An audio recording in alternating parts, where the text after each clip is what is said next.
Salam semangat para penikmat semangkuk salad. Suatu hari saya melihat seorang gadis kecil yang kira-kira usia 6 tahun. Saya lihat agak takut mau masuk ke halaman gereja. Akhirnya saya panggil gadis kecil itu dan kemudian saya tanya, "Kamu mau ada perlu apa?" Kemudian dia menjawab, "Saya ingin membantu mama dengan menjual barang-barang dagangan mama." Kemudian saya lihat barang-barang yang dibawa. Dia cuma membawa sabun batang 1 buah, membawa 1 pak tisu dan 3 deterjen saset. Saudaraku, tetapi anak ini punya tujuan mulia, ingin berbakti dengan caranya karena dia masih kecil, dengan mengambil sebagian kecil dari dagangan mamanya dan membantu menjualnya. "Kenapa kamu harus menjual barang-barang dagangan mama?" Dia menjawab, "Karena toko mama sepi." Hati ini terenyuh dan akhirnya saya membeli dagangan anak itu.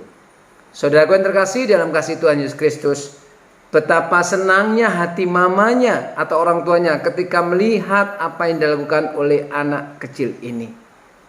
Pasti kalau saya menjadi orang tuanya, saya akan terenyuh dan terharu bangga dengan anak ini. Kemudian saya berpikir dan merenungkan, pasti Tuhan juga akan senang kalau saya sebagai anak-anak Tuhan, kita sebagai anak-anak Tuhan bisa mengerti apa yang menjadi kerinduan Tuhan, bisa mengerti apa yang dikehendaki oleh Tuhan.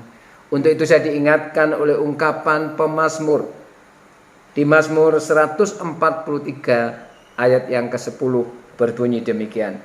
"Ajarlah aku melakukan kehendak-Mu, sebab Engkaulah Allahku.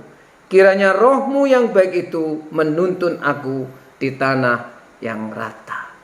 Hal ini dikatakan oleh Daud ketika dia ada dalam kekalutan dan ketakutan.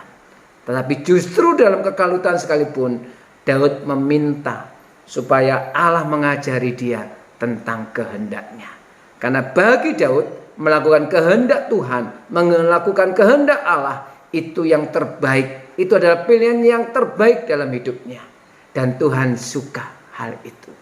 Saudaraku yang terkasih dalam kasih Tuhan Yesus Kristus, seperti kita akan dibuat bangga dan berbahagia ketika anak-anak kita melakukan apa yang kita nasihatkan, melakukan apa yang menjadi petuah dan arahan-arahan kita. Demikian juga dengan Tuhan. Tuhan pasti senang dan bersukacita ketika saudara dan saya terus belajar melakukan kehendaknya. Hanya dengan hidup melakukan kehendak Tuhan, hidup kita akan semakin berkenan dan diberkati oleh Tuhan. Selamat melakukan kehendak Tuhan. Tuhan Yesus memberkati.